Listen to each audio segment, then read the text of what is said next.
She blinked and glanced from the group of men to the unpaid bill again, not quite understanding what they were asking her. But again, they motioned to the back room. Her eyes swept through the crowded bar, searching for help. The warning bells in her mind were almost as loud as the human din in clinking glasses around her. Ashley Latella was working the night shift at the Seagrape Café in Fairfield, Connecticut when she noticed the group of men saunter in. The December holiday season was in full swing and she was struggling to keep up. The tables quickly filled up for dinner service, the overflow of diners bustling into the bar area as she rushed from table to table taking orders. Another wave of students swept into the bar, jeering and whooping before they ordered their first rounds and hammered them down. Out of the corner of her eye, Ashley noticed 3 men take their seats in the corner. Carlos Carmo, her manager, noticed them too. He knew they didn't belong. He had meant to keep an eye on them but was soon carried away on other business. Ashley took the men's orders and bustled to make them comfortable. But as experienced as she was at her job, she couldn't help but feel taken aback by their behavior.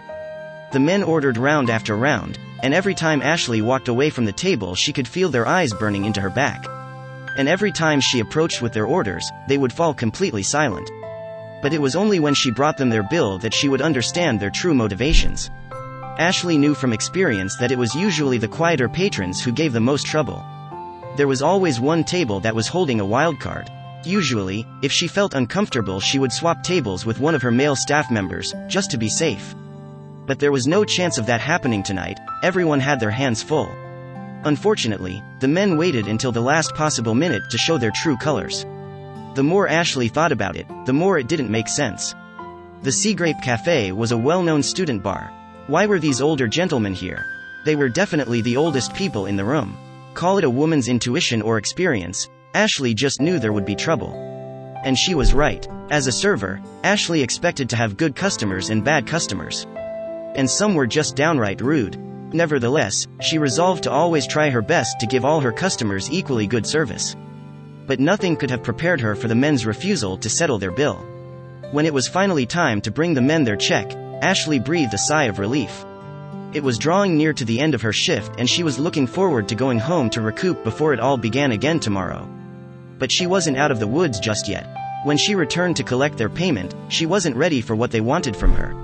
One of the men had the folder with the bill inside pinned under his elbows, close to his chest. But when Ashley moved to retrieve it he refused to move back. He slowly and deliberately looked her up and down. She could feel his eyes on her as they traveled up to her startled face. Then, he scooped it up and deliberately held it out of her reach, as if taunting her. Without breaking contact with Ashley's eyes, he pushed his chair back and the other 2 men they all rose to stand, and the man who was holding the bill ransom swung his neck over his shoulder and looked pointedly at the door behind him. At first, Ashley was confused. Then, he motioned for her to follow him. At first, Ashley couldn't quite comprehend what was happening. She raised her hands in the universal gesture of confusion. But the man was adamant. He leaned closer and she struggled to hear him over the loud music. He repeated his request. When it dawned on her that they wanted to settle their bill in private, she felt so unsettled that she felt herself freeze on the spot as a primal fear took hold of her. Ashley's thoughts began to race as she scanned the crowd for her manager. Why would these men want to settle their bill somewhere more private? If they had any grievances, why couldn't they tell her right here in the safety of the bar? On the other hand, there could be a perfectly reasonable explanation. Ashley was used to patrons coming onto her. After all, she was young and attractive and she worked hard to keep herself in shape. And it wasn't lost on her that the man who refused to give her the bill was rather good-looking himself. It was strange, but behind the instinctual fear, she was feeling a small flutter of excitement. But she couldn't even entertain that thought. All she knew was that there was no way she was going into the back room with these strange men. Thankfully, Ashley caught Carlos' attention as he rushed by. The fearful look in her eyes said it all.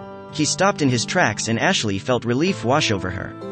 Carlos had known something would happen tonight, but even he balked when she explained what had happened. He'd handle it from here. They would all go into the back room together. Carlos' first thought was that perhaps the men were dissatisfied with their service. He only hoped things wouldn't get out of hand. The tension seemed to rise off the worried manager as he walked stiffly into the back, with Ashley and the men in tow.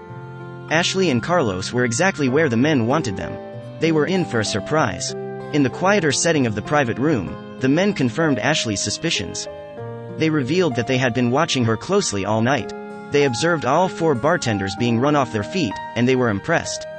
Carlos immediately relaxed and let his guard down, and the men handed him the bill. When he saw the figure written in the gratuity line, he almost passed out. Carlos saw a 5 and 2 zeros and couldn't believe it. A tip of $500 was unheard of for a bill of $112. He couldn't believe these men wanted to tip the staff that much. He voiced his gratitude, but the men told him to look again. He thought they had tipped $500, but he was wrong. Looking closer, Carlos' first reaction gave way to sheer confusion. "I saw another zero," he explained in an interview. His face turned as white as a sheet, and Ashley immediately burst into tears. After a few minutes, she regained her composure and rushed to give the men a big hug. It wasn't a $500 tip, it was a $5,000 tip. But why? So, who were these mysterious men who seemed to have a lot of cash to spend on exorbitant tips? And why had they chosen the staff at the Seagrape Café? The men explained that they were part of a group called Tips for Jesus, and their mission was to do the Lord's work, one tip at a time. The group had been traveling across America, tipping huge amounts to hard-working servers in restaurants. They had already tipped a total of $11,500 in Manhattan alone. Soon, news of the group spread on social media. People all over America were coming forward to share their stories. One bartender got a staggering tip of $1,000 for a bill of just $85. Ashley knew exactly what she was going to do with her portion of the tip. Ashley knew she had to pay it forward, so she bought as many toys as she could at her local toy store and donated them all to a toy drive called Al's Angels. She was so grateful she didn't even want to keep any of the money herself. But this wasn't the only time Ashley had given to those in need. In fact, Ashley had been planning to buy toys to donate to the toy drive for some time. "I've been trying to gather toys at my office. Toys, blankets," she explained. So the tip from Tips for Jesus couldn't have come at a better time. The men couldn't have known that Ashley was such a generous person herself. It just goes to show that kindness begets kindness. There are some pretty silly things that go viral on social media and some trends that are less than good for your health. Cue the Tide Pod Challenge. People enjoy following and performing these challenges, especially if they can get a good post out of it. Luckily, the latest trend is a super feel-good one that everyone will enjoy. For most servers, their job is a way to make ends meet and definitely not a way to get rich quick until now that is. The latest hash challenge is called Tip the Bill, or Tip the Bill Challenge, is a way for anyone to participate in the fun, spread the love, and feel great at the same time. The challenge involves ordering anything you like from the menu and when the bill arrives leaving 100% gratuity, but some people have taken it further. A lot further. And it couldn't come at a better time either. People are in a tipping slump, some studies showing that almost 50% of all diners have no idea how much they should be tipping, so what is the right amount? If you didn't already know it, between 15% and 20% is the recommended amount you should budget for when dining out. But people participating in this challenge are upping the ante, like this regular at Blue for a restaurant in Upper Northwest Washington.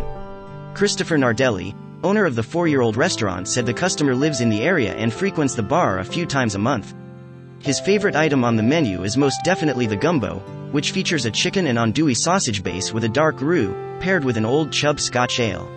Occasionally, Christopher and the chef, James Turner, emailed over food pairings and beer selections to keep the customers informed of new happenings at the restaurant.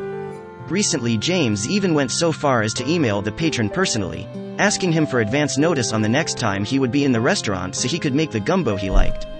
They finished their food and drinks, got the bill, paid and left, but it wasn't until later that anyone noticed something unusual. Well, after the guests had left, Laura Daly, the bartender, noticed the bill on the table. He is known as a regular who favors the gumbo and is a good, generous tipper, but this was beyond that. The 3 staff were stunned that anyone could leave such a gigantic tip on a $93 bill. Laura had picked up the bill as everyone else was cleaning up and getting ready to close, but when she peeked inside she immediately went to go get Chris. But the owner, bartender, and chef at the restaurant on Connecticut Avenue said they were shocked when the patron left a really, really big tip, $2,000 on a $93 bill. "I was in an utter daze," she said.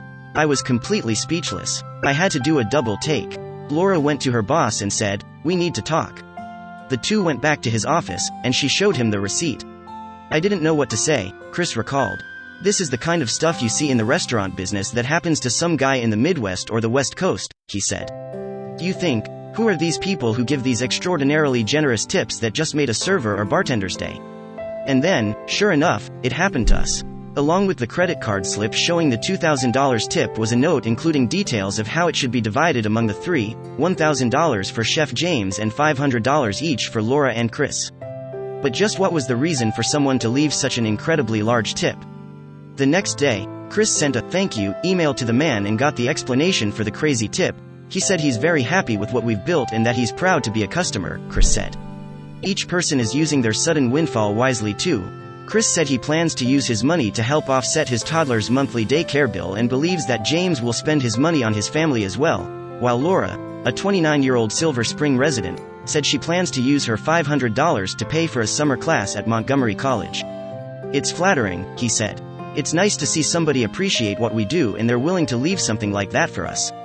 It's hard to believe anyone deserves a tip like that, Chris said, followed by Laura, who said in her 10 years of working off and on as a hostess, server or bartender she has, never have I gotten a tip this big.